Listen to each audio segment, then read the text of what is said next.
I will start the session. So this course is about Linux administration. So you might be knowing that most of the company servers, they are working on Linux. Why? Because Linux provide better security compared to the other OS, including Windows. So most of the clients are using Windows OS, but most of the servers in the companies, they are working on Linux because Linux has better features compared to the other OS, including Windows. So it has better security, it has less downtime, it can do the work more faster, its structure is more suitable for stability, and the architecture is much better. So these are many advantages with the Linux operating system features. So compared to the other OS. So that is the reason you will find most of the companies prefer to have what? Their servers on Linux because of the features of the Linux OS. So one of the important feature of Linux is what? What is Linux? Linux is an open source operating system. So what is Linux? Linux is an open source operating system. Open source means what? Rahul and Varun, because our other two friends, Anjan and Sharat, already attended this session and they have already made the payment. So these two people are already in the batch. Because the strength was less, so we have just made this add-on batch. Okay, so yes, Anjan and Sharad, you might be knowing this answer. Let us try to get the answer from Varun and Rahul, who are new to this session. Today is our first day, yes. So yes, any idea what is open source? So if anybody asks us what is Linux, in simple word, Linux is an open source operating system. Yes, it is an operating system. Which type of operating system? Open source. So what is meant by open source? Any idea?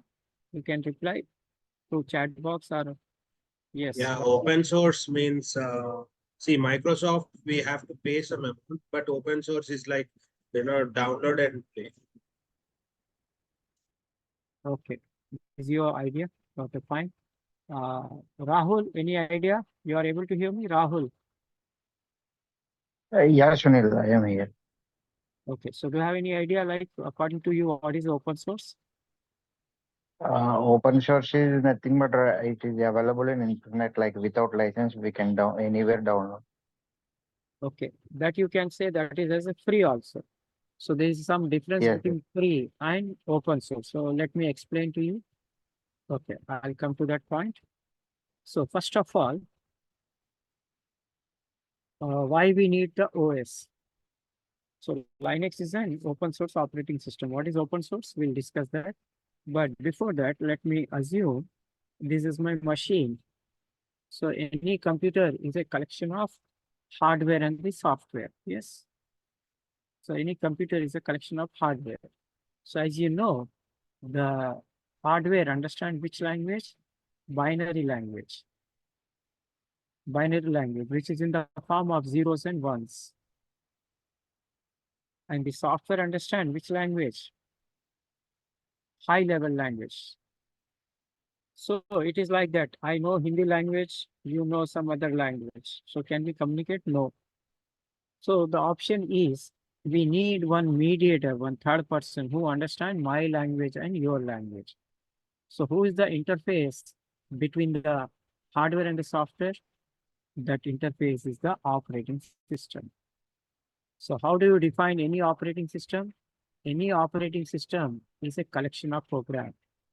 Any operating system is a collection of programs. So this collection of programs acts like a interface. This collection of programs act like an interface between the hardware and the software. So using this interface, the hardware interact with the software and able to communicate. So using this interface, which is nothing but our operating system, We means as a human being, we can operate the computer. Without operating system, can we use the computer? No. Why?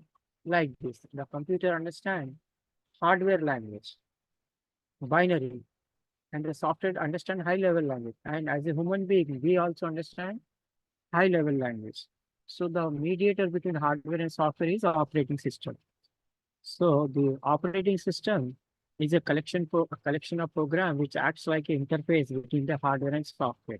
Using this interface, the hardware will communicate or will interact with the software. So using this interface, we means human being can operate the system. So this is the definition of any operating system. So we are going to focus on which operating system? Linux. So suppose if you have installed the Linux OS, so the Linux OS also will be a collection of program. Linux OS is also a collection of program. So this collection of program of Linux operating system is logically divided into two levels. First level is what? The first level of the Linux operating system is called shell. And the second level of the Linux operating system is called kernel, Linux kernel, which is the main part of the Linux OS. So what is the role of this? Both we will see. Okay.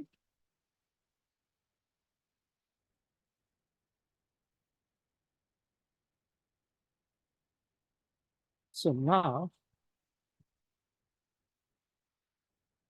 so most of the people in the world are using which OS? Windows, but those are suitable mostly for the client perspectives because they will have less security compared to Windows OS.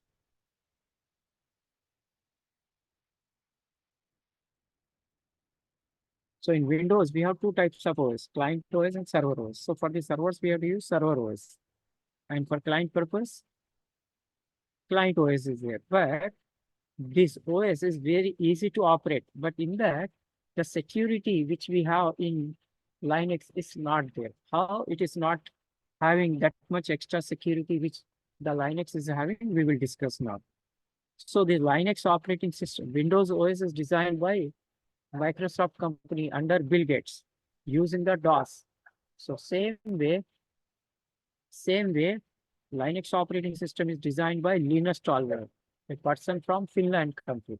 Both these gentlemen, Linus Torvalds and Bill Gates, are alive because when they designed this OS, they were very young. At very young age, they designed it. So Linux OS came into the market in 1991 and Windows may be roughly 1984. So please remember, Linux is designed by Linus Torvalds using the Unix. So what is the main disadvantage in the Unix? Unix is called proprietary-based operating system. Means this Unix operating system is designed by AT&T company. AT&T company designed the Unix operating system. And they made their operating system as proprietary-based, or you can say in simple word, hardware dependent. So the first major OS was Unix, in which very good security was there. It was designed in 1973. At that time, Windows was not there. So they made their OS hardware dependent. So this OS was released by AT&T company, American Telephone and Telegraph, with the name SIS3 and SIS4. So which can be installed only on AT&T machine. By that, they earn a lot of money. By seeing that, other bigger companies like Sun companies, they designed Unix OS with Solaris. And they also made their OS as what? Hardware dependent. Means Solaris OS can be installed on Sun machine only. Then IBM company released their own Unix OS with what name? AIX, which can be also installed only on IBM machine. Then HP company released their OS with HP UX name, which also can be installed on HP machine. So basically Unix is a hardware dependent OS. So to install a particular flavor of the Unix, particular hardware is required. So if you are changing the OS, you have to change the complete hardware. which is a very expensive affair. So this is the main drawback in the Unix OS, and no graphical interface. So this drawback is overcame in Linux. So Linux is designed using the Unix. So Linux, like Windows, is being made hardware independent. Like Windows, Linux can be installed on any vendor machine, whether it is a Dell laptop, Lenovo, HP, IBM, any laptop, assembled laptop, you can install the Windows. Same way you can install Linux. It doesn't require any hardware, specific hardware, as it was the case with the Unix. And in this, graphical interface is also there, but we will mostly work with Linux through the command because virus cannot enter and work can be done very fast. So that is why we mostly work with what? Linux OS. In text mode, even though graphical interface is there. So now coming to the what is meant by open source. So this Linux OS is designed by Linus Torvald. So whatever coding and program, so any operating system, whoever designed it, they have to write the coding and program. So that you can call it as a source code also. So that you can call as a source code. So whatever coding and program the Linus Torvald has written to design the Linux OS, he put it over the internet, which anybody can access and modify. I repeat, what is meant by open source? So whatever coding and program Linus Torvald has written to design the main part of Linux OS, that is called Linux kernel, he put it over the internet, which anybody can access and modify, which is not possible in any other OS. So I repeat, Linux OS, which is designed by Linus Torvald. So whatever coding and program he has written, he put it over the internet, which anybody can access and modify without paying anything to anybody. That's why Linux is called free and open source operating system. I hope now you got the idea. Yes, both of you, Arun and Rahul.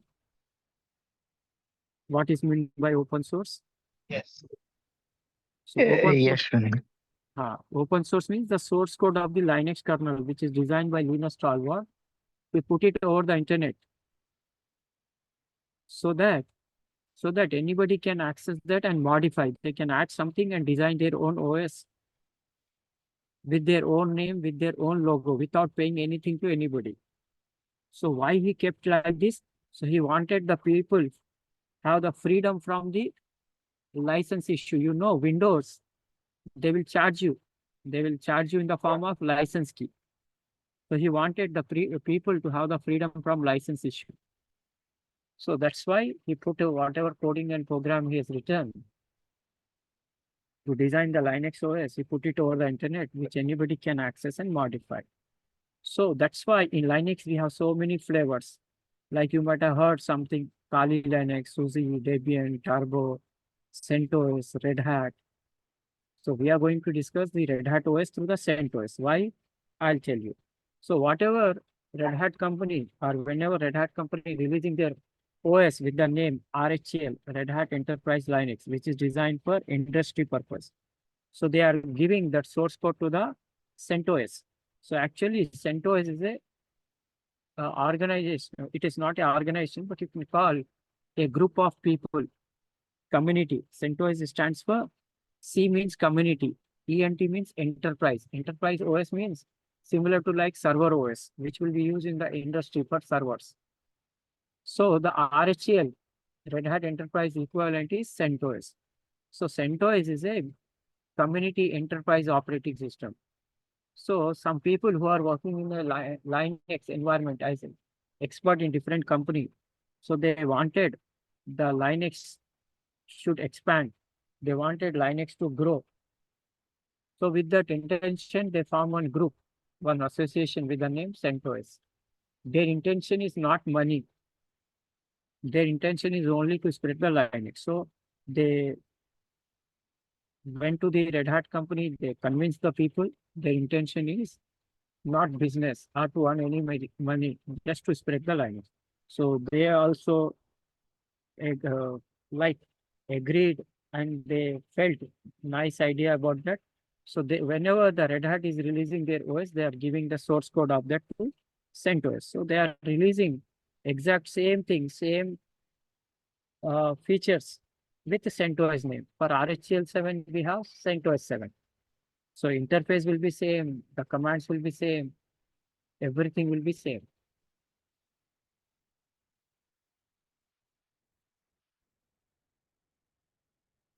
Okay.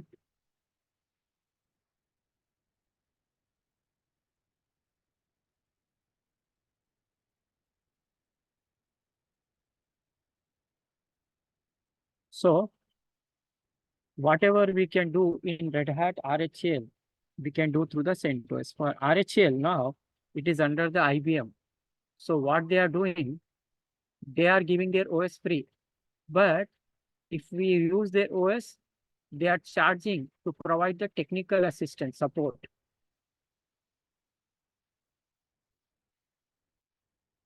So we are using this OS for training purpose. So after this course, you can do the Red Hat certification RSCSS syllabus. Plus, we are discussing some extra topic which will be useful in the real-time environment. So this course is a combination of the RSCSS syllabus plus the topics which will be useful in the real-time industry. And this course is your foundation course for your higher courses, whether you want to do the AWS DevOps, SAP, for this fundamental course is this. Okay. So now coming to the extra security which you have in Linux. So as I told you, Linux OS is logically divided into two levels. First level is shell and the second is kernel. So what happens whenever you want to apply the command in Linux, you need to open the terminal. So once we open the terminal, what is the default shell we will be using in Linux? /bin/bash. This is the default shell. So this is the first program in the Linux operating system. So what the shell will do? First of all, it will check. It is like a security guard. So it will check the command is correct. The user has given the command correct or not. If it is correct, then it will check the command can be executed or can be run by the user who has given that command, because most of the commands cannot be run in Linux by the user. Only few commands can be run by the users, and all the commands can be run only by one user. Who is that user? Administrator user account.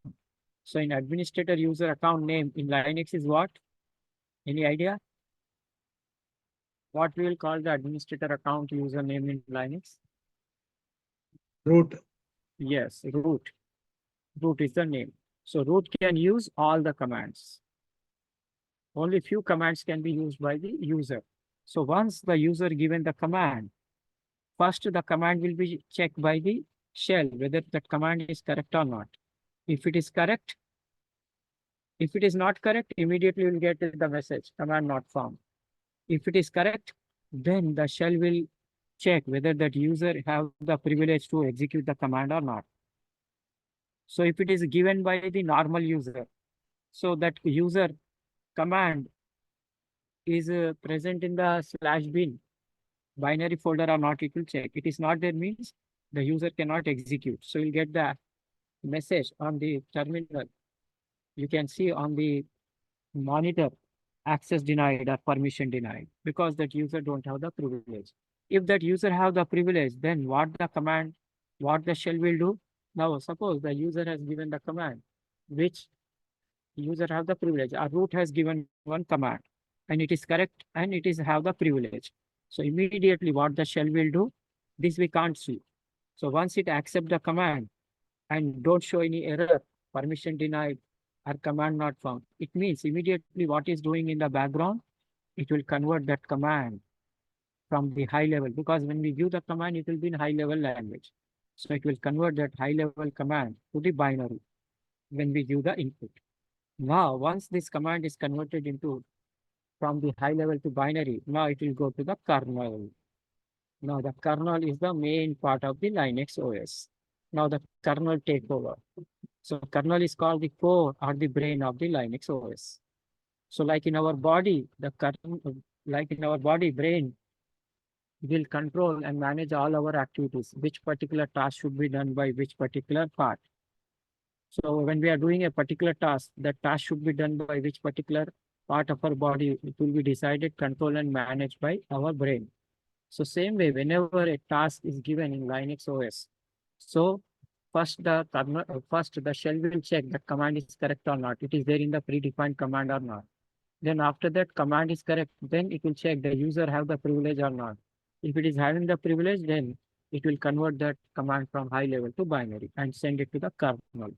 Now the kernel takes over. Now it will decide this particular task should be done by which particular hardware and software. So as you know, your complete hardware will be there in CPU. Your CPU consists of what? Arithmetic logical unit, control unit, and memory unit. The combination of that is your CPU. So now it goes to there. Now, what the kernel will do now? It will give the control to the, give the task to the computer hardware or the computer main part CPU. Now it will do the task because it is in binary. So it will understand and give the output. Now, once the output is ready, which is in binary form, now the kernel will send that output, which is in binary form, again to the shell. Now the shell will convert the output, which is in binary form, to the high level and displays on the monitor. So this is what happens when we use the Linux OS. So shell will run the, what is the default shell? We are using bin bash. So it is a security layer, which is not there in the Windows. So only known commands it will run, unknown commands it will not run. So if anybody sends some virus file in Windows, that file can be run by the user because that file will have execute permission plus anything can be run in Windows. There is no security. But in Linux, if any program is being sent by some user, first of all, that execute permission will be not there for the user. And if a user try to run also, the shell will not run it because it is not there in the predefined command. So this is the security you have at the structure level in Linux, which you don't have. Then apart from that, when we start the installation, you can see Linux OS can be installed on multiple partition, which you cannot do in Windows. So Windows OS will be installed on a single partition. So what is the advantage of that? It is easy to operate, but disadvantage in Windows, if one of the OS folder get corrupted, entire OS will be lost. So this is another disadvantage in Windows. So that disadvantage we don't have in Linux because Linux OS will be installed on multiple partition. So if any OS folder get corrupted in Linux, that folder belong to which partition? Maximum it will get that affected, not entire OS. So this is another important advantage of Linux. Plus the Linux will not have the execute permission on the file. So here the files in Windows will be identified with extensions. Like the executable file will have .txt. A text file will have the extension .txt. Media file will have MP3. Database file will have .dat. Whereas in Linux, the file will not have extension. So here the files are identified with alphabets and symbols. Like if it is a normal file and we start the practical, I'll show you. First letter will be hyphen. For hidden file, dot. For soft link file, L. For directory, first character will be D, like that. Alphabet or symbols will be there. And in the file, in Linux, the file will be created without execute permission. The user cannot run it. And when you work with the command, virus cannot enter. So this makes Linux very secure. And after the installation, in Windows, you have only one security firewall, but in Linux, multiple layer security. You have firewall in Linux also, plus IP table and SC Linux, which makes Linux more secure than Windows. That is the reason you will find most of the servers today working on Linux. So Linux is not only suitable to work like a Linux admin. So this course is helpful for your higher courses also. And if anybody is having any gap up to 2 to 3 years, you can easily cover that gap with this course. And this course is more than enough for the experienced people up to gap up to 2 to 3 years. Okay. And it is a foundation course for your higher courses like AWS, DevOps, VMware, Oracle, Hadoop, SAP. So now I will go through the topics which we are going to discuss in this course. So this course is consists of all the topics of RSCSA, associate level, plus some additional topics. So this is divided into two parts. Standalone.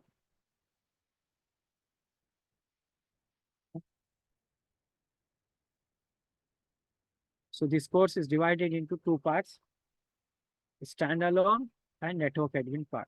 So first I'll go through the what are the topics which we are going to discuss in standalone. So we'll start with what? Introduction of Linux, which we have just now started. Then tomorrow we'll see the structure of Linux. Then after the structure, we'll see installation. After that, basic commands. So here I have just written basic commands, but basic commands only we will discuss 3 to 4 days.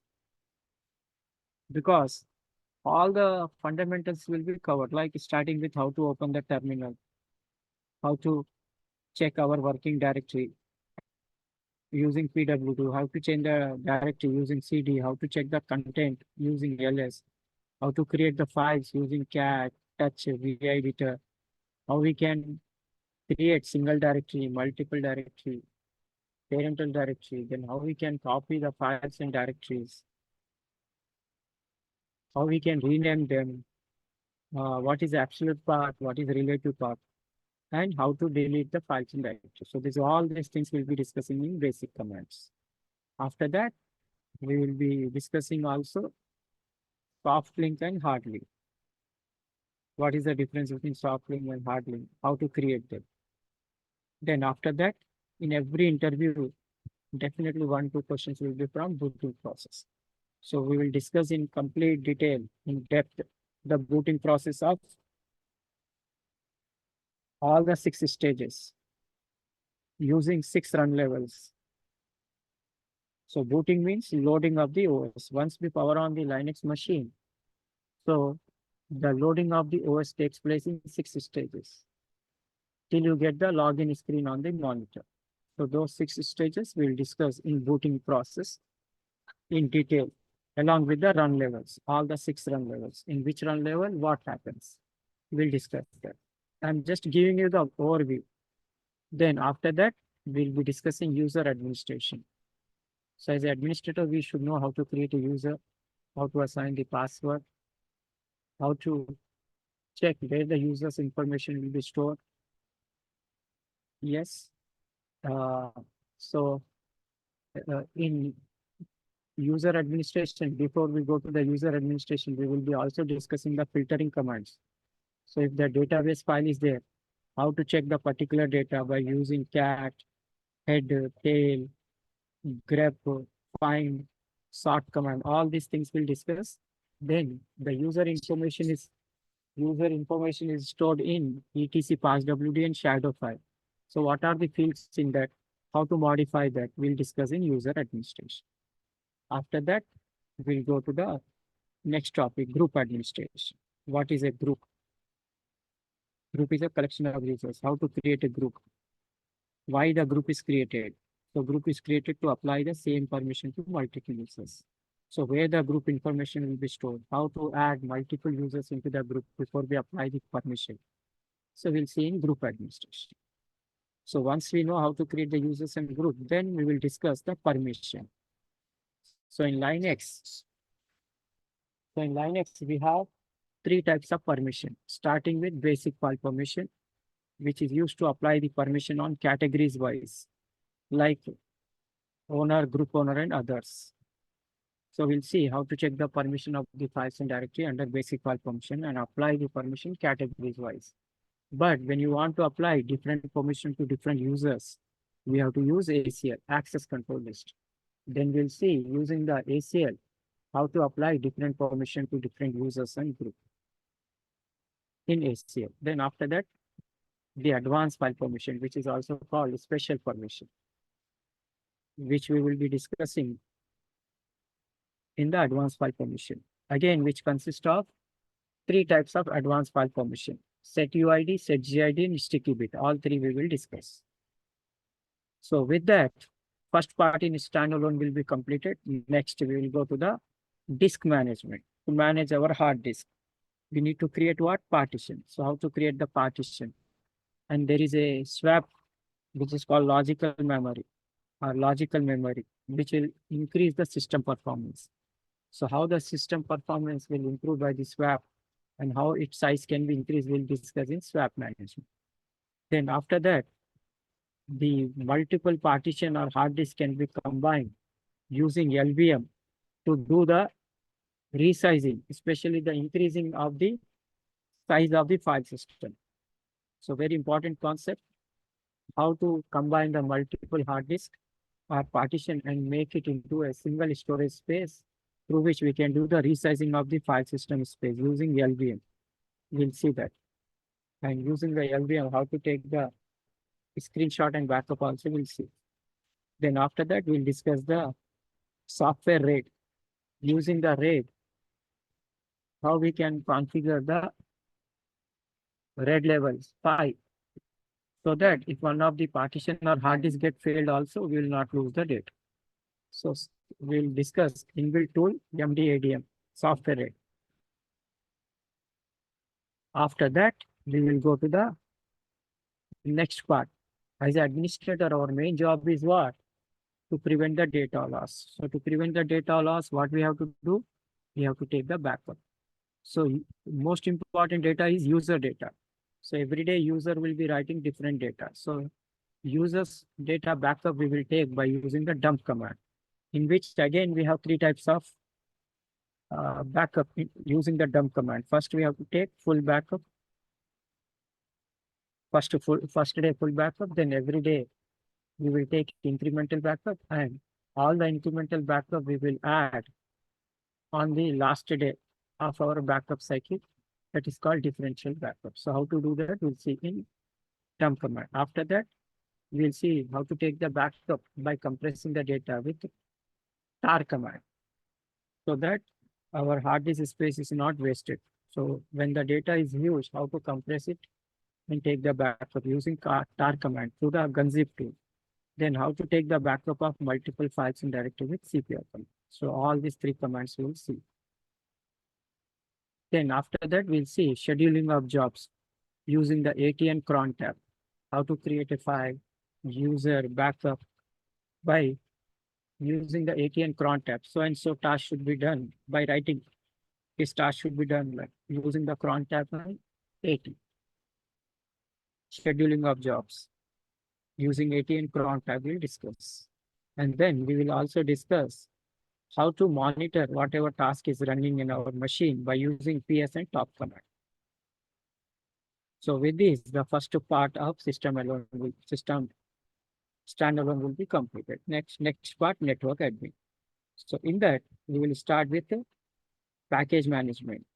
How to install the application using RPM. In Red Hat, all the applications will be there with RPM. So how to install the application using RPM. And Yum, by configuring Yum server, we'll see. After that, we will discuss how to configure the servers. So in Linux, for sharing purpose, we have three servers: FTP, NFS, and Samba. All the three we will discuss. With FTP, we can share files, but not directory, but on any OS. With NFS, we can share both files and directory, but only on Linux to Linux OS. Then do the sharing of both files and directory between different OS, Samba server. So all three servers we will discuss how to configure.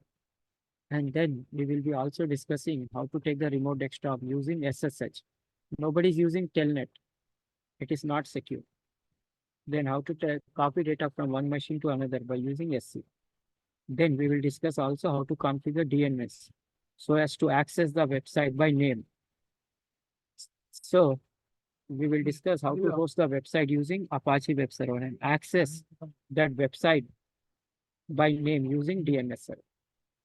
And last will be how we can configure the DHCP server, through which it can assign the IP address to the client dynamically.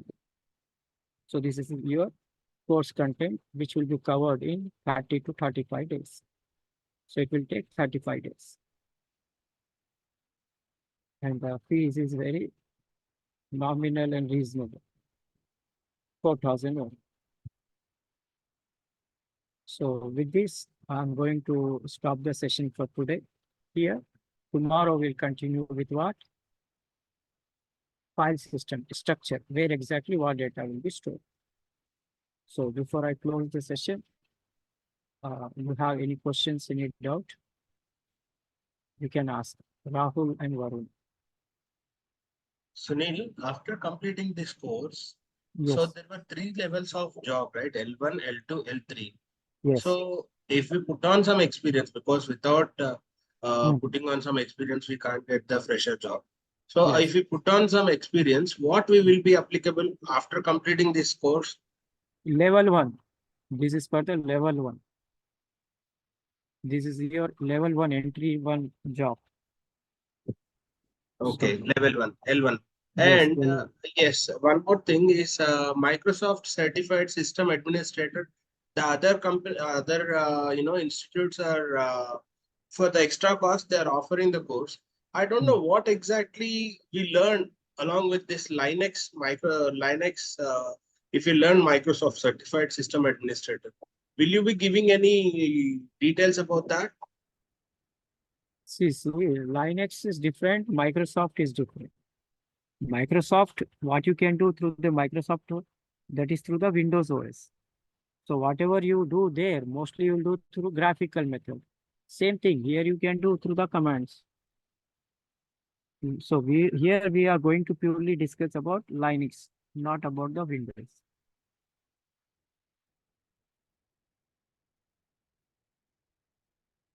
Okay. So whatever the syllabus that you have that the people has given, so you'll be covering all those, right? Yes, I've gone through them, all the topics. This I'll be covering.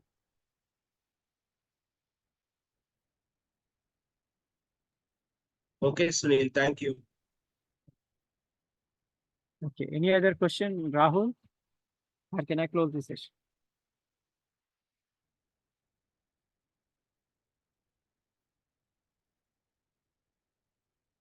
Yes, Rahul, are you there? Any question from your side?